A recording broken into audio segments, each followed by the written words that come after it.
Picture this. You've spent 3 years fighting.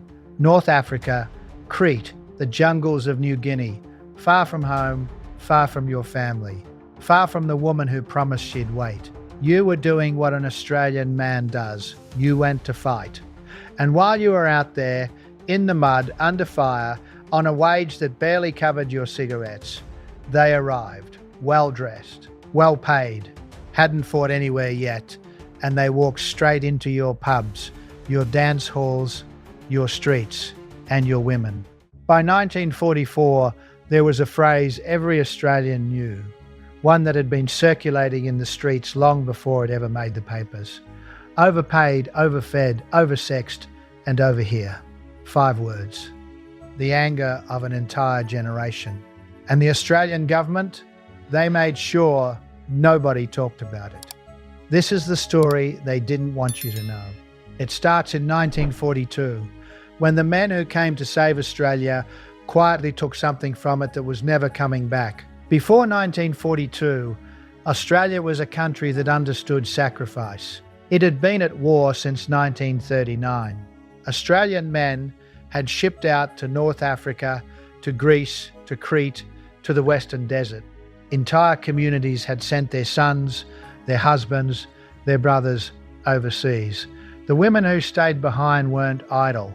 They ran the households, they worked the factories, they raised the children. They waited for letters that sometimes stopped coming without explanation.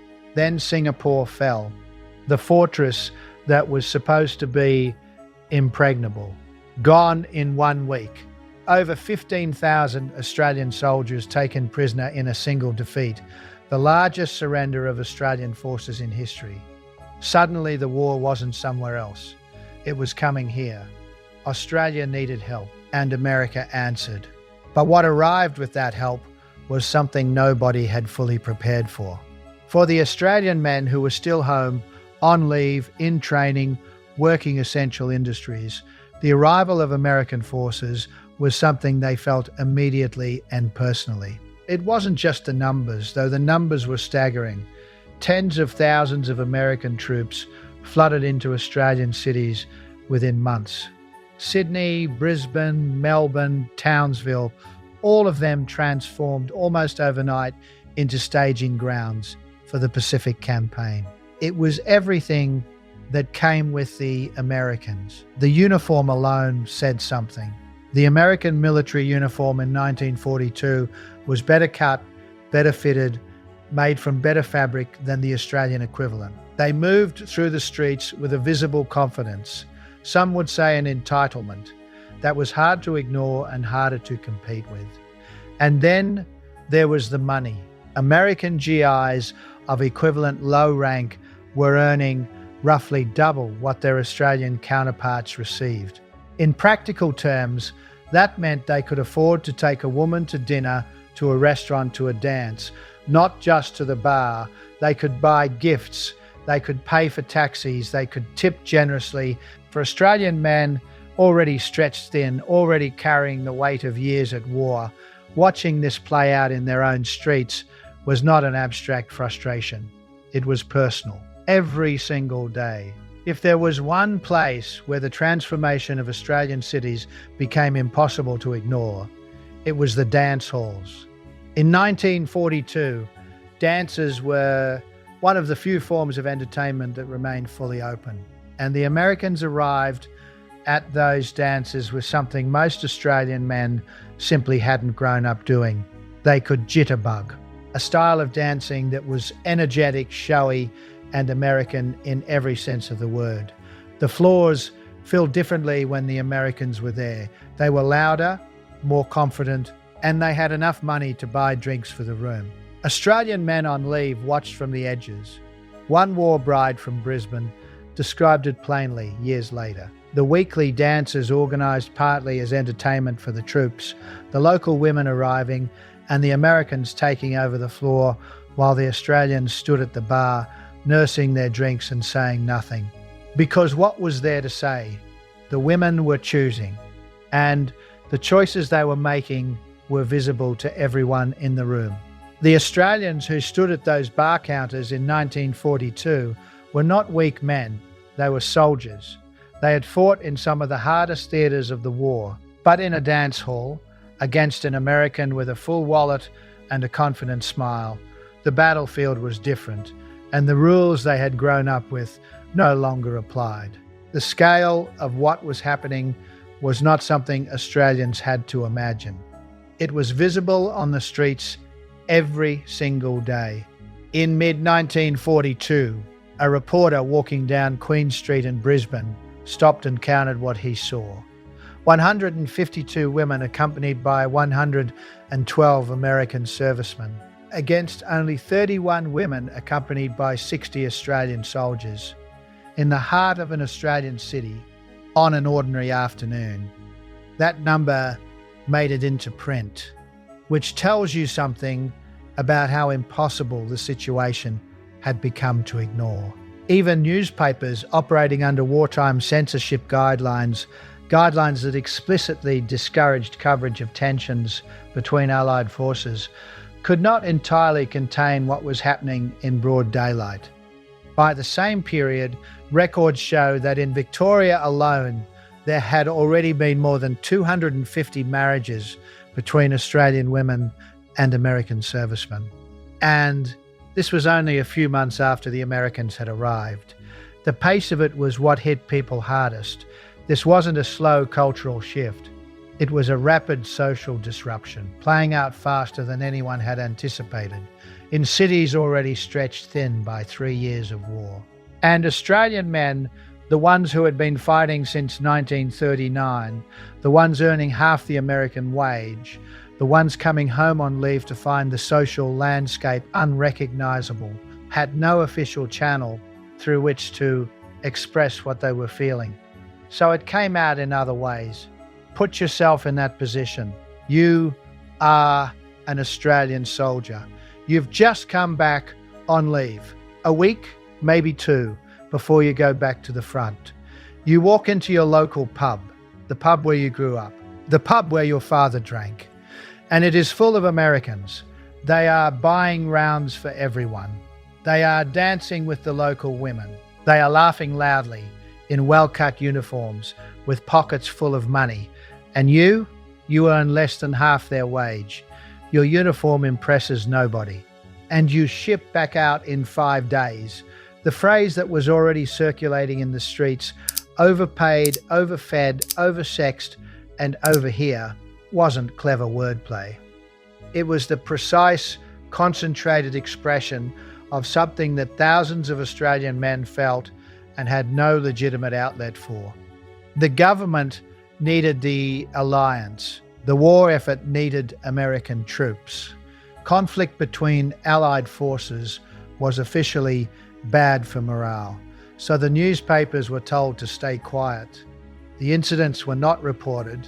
The resentment was not acknowledged. And the Australian men who came home on leave and saw what was happening in their own streets were told, in effect, to say nothing and get on with it. Some did, some didn't. The street confrontations that broke out in Brisbane, in Sydney, in Melbourne, documented in military disciplinary files and police records and veteran memoirs, had many causes. But running through almost all of them as a consistent thread was this: the competition for women. The feeling that the social territory of their own cities had been occupied by men with more money, more confidence, and no stake in what Australia had already lost. That feeling was not irrational. It was the entirely predictable result of a social situation that nobody in authority had the honesty to address directly. The romances that developed between American servicemen and Australian women in 1942 moved fast, because everything in wartime moves fast. Men who might ship out in weeks had no time for long courtships. Proposals came quickly, and for young Australian women, many of whom had spent years watching the men they knew disappear into the war, the presence of someone who was here, now, interested, and apparently committed was not something easily dismissed. Edie was 19 when she met Ray Leon, a soldier from the US 503rd Parachute Infantry Regiment, stationed in far north Queensland. Her father had brought him home from the pub. Her mother thought he was a quiet, decent fellow. 3 months later, they were engaged. 3 months after that, on August 14, 1943, they married in Gordonvale. He was 23. She was 19. The American Army collected him the next morning and sent him to New Guinea. 3 weeks later, Ray went AWOL, absent without leave, and turned up back in Babinda, desperate to see his new wife. Her father talked him into surrendering himself. He was sent back under guard. Edie saw him once more after that, a weekend in Brisbane in 1944, when his regiment was given leave. That was the reality behind the romance. Not a love story set against the backdrop of war, but a war that consumed everything, including the marriages it had just created.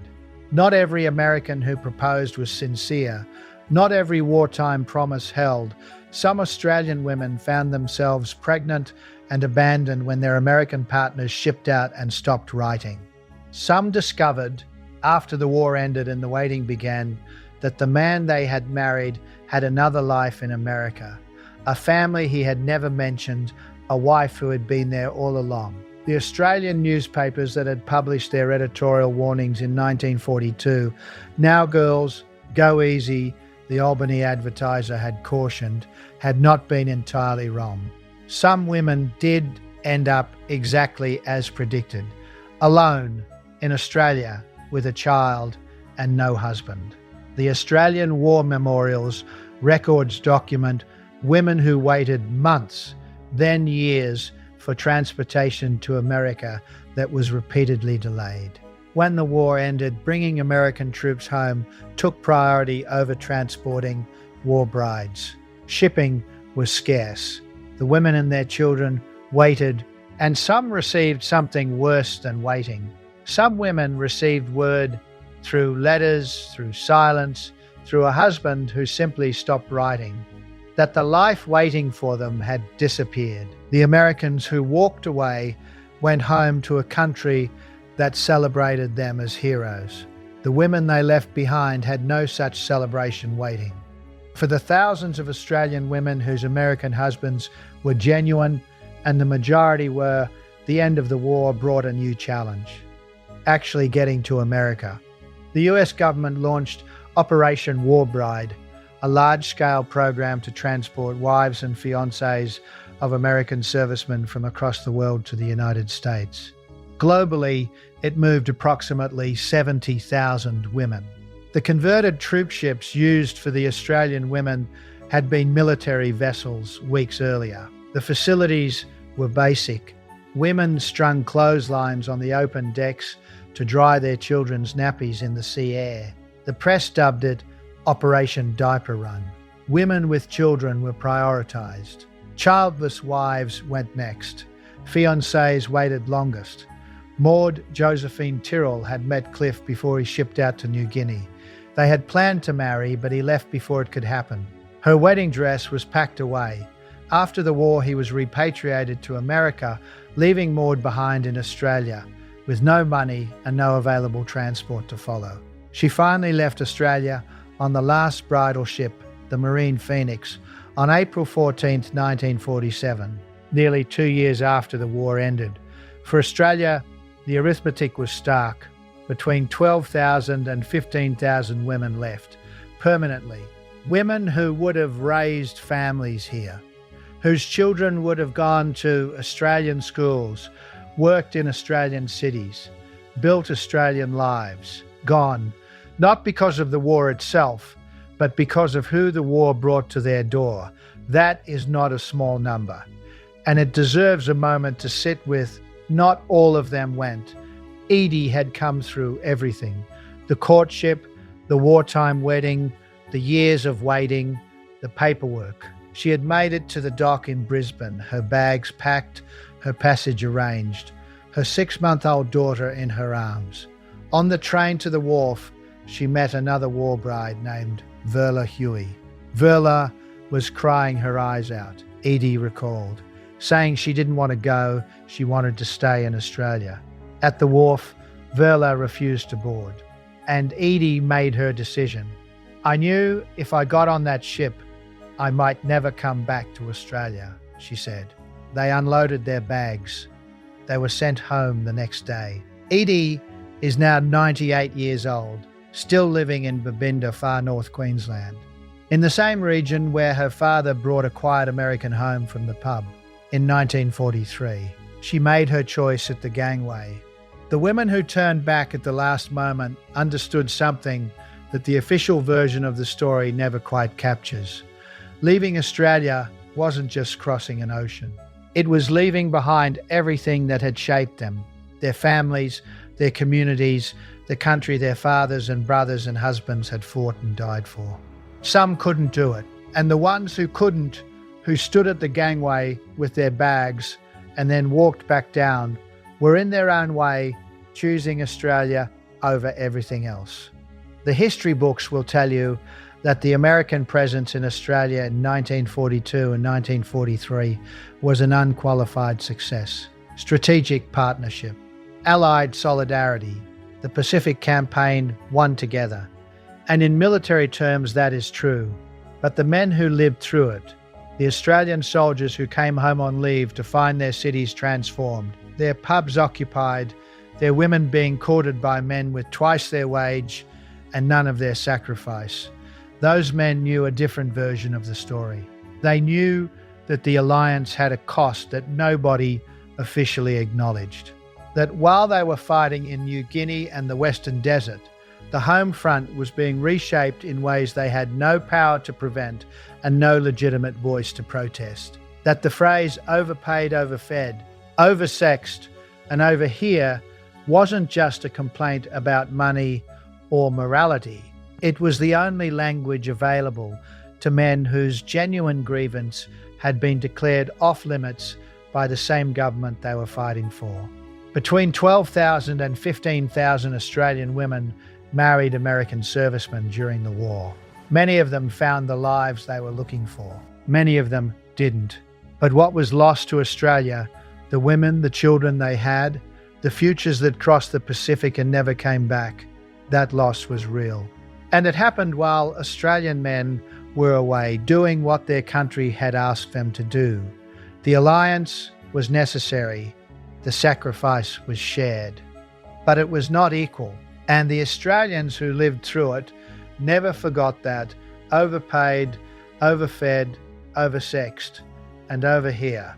That phrase survived because it was true, because it captured something that no official document, no speech, no history book was willing to say plainly.